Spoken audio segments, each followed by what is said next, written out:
Hiroshi Sugimoto is a visionary photographer whose work transcends traditional boundaries, inviting viewers into a world where time stands still, and the barriers between reality and illusion begin to blur. His photographs, characterized by meticulous attention to detail and innovative use of long exposures, challenge viewers to see the world in new ways, revealing hidden depth and meaning in the seemingly mundane. Sugimoto's exploration of abstract concepts such as time, vision, and belief has earned him widespread acclaim, and has firmly established him as one of the most influential artists of his generation. Through his lens, we are invited to contemplate the nature of art, time, and human experience. And so today, let's shine our spotlight onto Hiroshi Sugimoto. Born in Tokyo in 1948, Sugimoto's artistic journey began with his early fascination with images and sensations, which he would later explore through his art.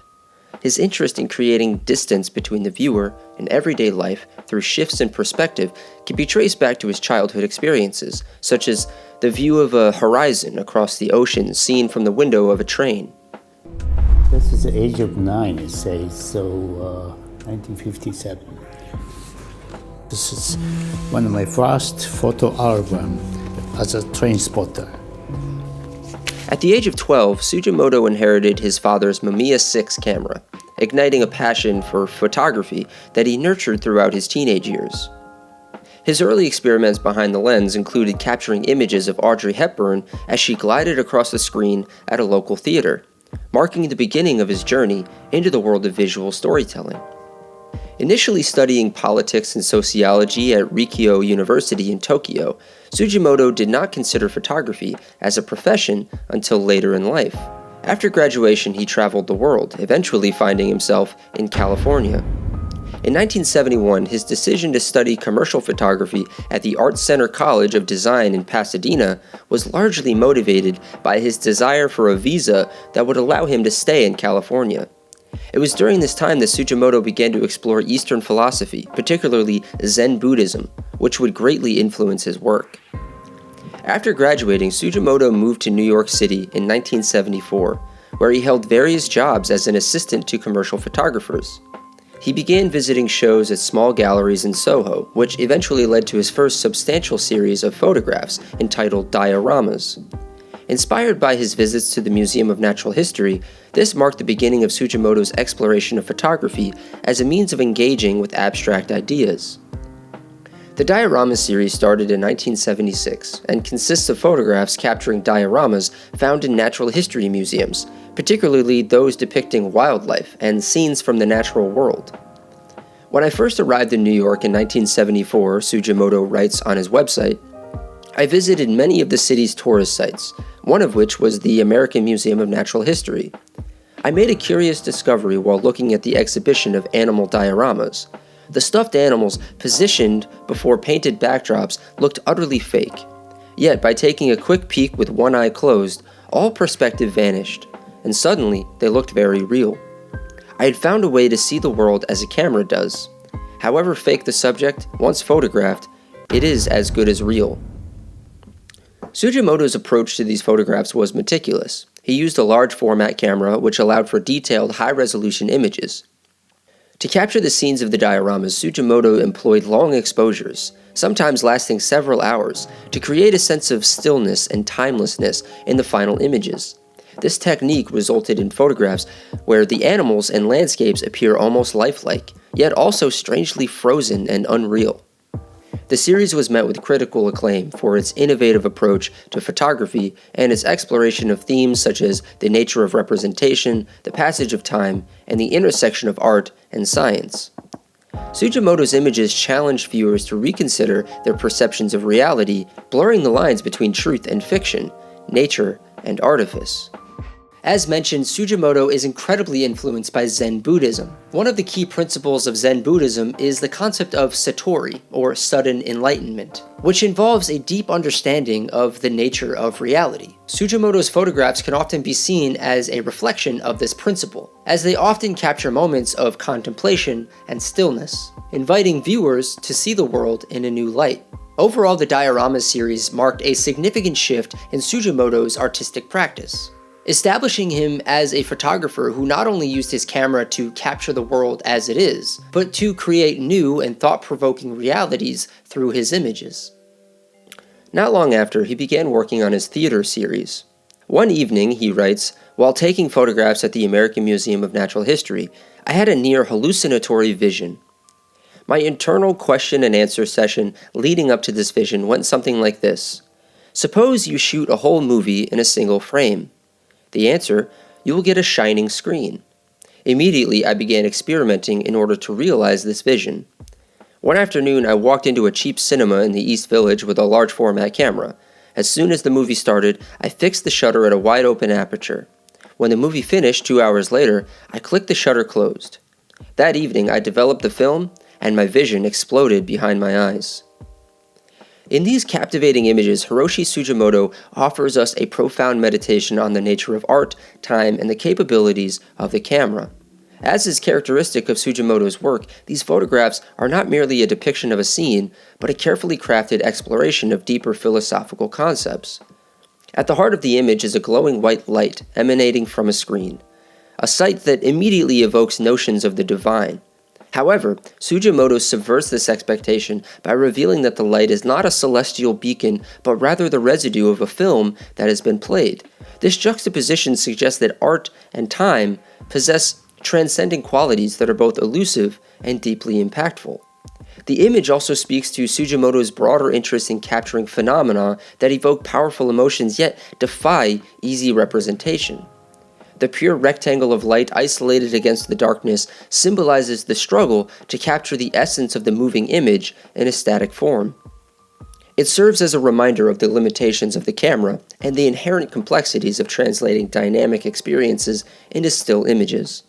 In portraying a theater as a backdrop for this luminous screen, Sugimoto suggests that these places have a unique ability to contain and convey the intangible. Movie theaters or opera houses, traditionally sites of grandeur or emotion, are elevated to a sacred space where encounters with art transcend the limitations of our own lives.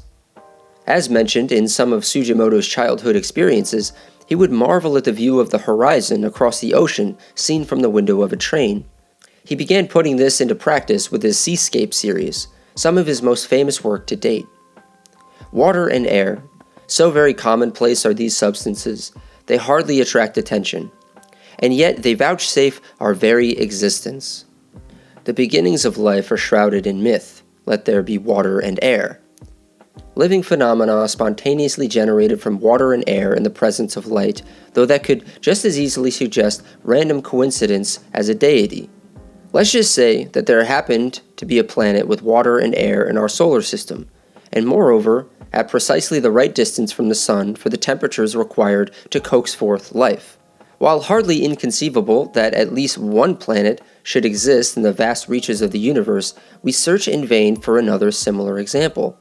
Mystery of mysteries, water and air are right there before us in the sea. Every time I view the sea, I feel a calming sense of security, as if visiting my ancestral home. I embark on a voyage of seeing. Sugimoto's Seascape series is a profound exploration of the ocean as a timeless entity, connecting humanity to a past that predates recorded history. This conceptual work reflects Sugimoto's belief in the camera's ability to capture the unseen, the intangible, and the enduring. In these images, Sugimoto uses exposure times ranging from fractions of a second to several hours to abstract the landscape, blurring the boundaries between sea, sky, and horizon. The result is a series of photographs that transcend mere representation, capturing the essence of the ocean as a primordial force that has shaped the world as we know it. Despite the absence of human figures in these images, Sugimoto subtly acknowledges our presence through the names he gives to each photograph. These names serve as a record of humanity's attempt to make sense of the vastness and ineffability of the sea, highlighting our need to assign meaning to the world around us. The seascapes photographs are typically displayed in groups of 3, a deliberate choice that further emphasizes the universality of the ocean. By presenting multiple views of the sea, Sugimoto invites viewers to contemplate the endless expanse of the ocean and its significance in human history and imagination. Sugimoto's work challenges conventional notions of photography, pushing the boundaries of what's possible and inviting viewers to see the world in new ways. His meticulous attention to detail, his innovative use of long exposures, and exploration of abstract concepts make his work both intellectually stimulating and visually captivating. One of the key lessons that Sugimoto's artistic philosophy teaches us is the importance of patience and contemplation in photography. His use of long exposures forces viewers to slow down and take in the details of each image, encouraging a deeper appreciation for the subject matter. Additionally, Sugimoto's emphasis on the camera's ability to capture what the eye cannot see highlights the transformative power of photography, reminding us that the medium is capable of revealing hidden truths and emotions. From an Eastern perspective, Sugimoto's work reflects a deep reverence for nature and the passage of time. His seascape series, for example, captures the timeless beauty of the ocean, emphasizing its role as a link to the past and as a source of inspiration. This approach is rooted in concepts such as impermanence and interconnectedness, which are all central tenets of Eastern philosophy. In contrast, we find that Western art often places greater emphasis on individual expression and the pursuit of novelty. While Western artists may also seek to capture the beauty of nature, their approach tends to be more focused on personal interpretation and subjective experience. Overall, studying Hiroshi Sugimoto's work can provide valuable insights into the nature of photography and the ways in which art can transcend cultural boundaries. His innovative approach to the medium and his exploration of abstract concepts serve as a reminder of the endless possibilities of artistic expression.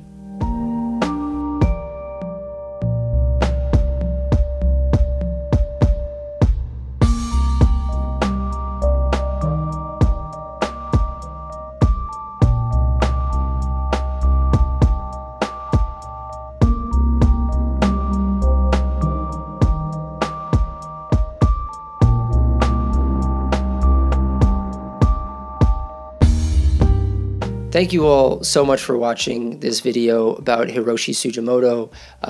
I only recently became familiar with his work and kind of had a bit of a light bulb moment where I needed to learn as much as I could about him and about his work and about his philosophy and his working style. And I immediately became enamored with everything that he's made.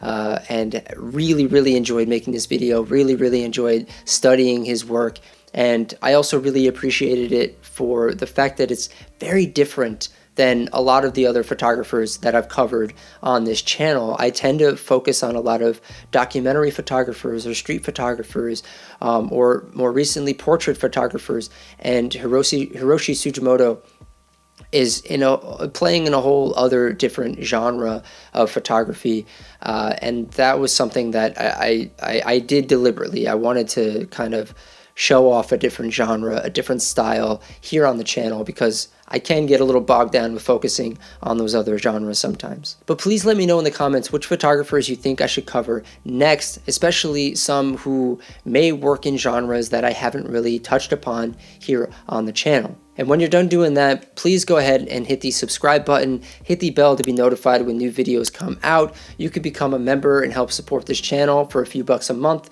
You can become a member, hit that join button, and really help this channel grow into the future. And with that, I'm going to leave you all with some more work by the great Hiroshi Sugimoto, and I will see you all next time.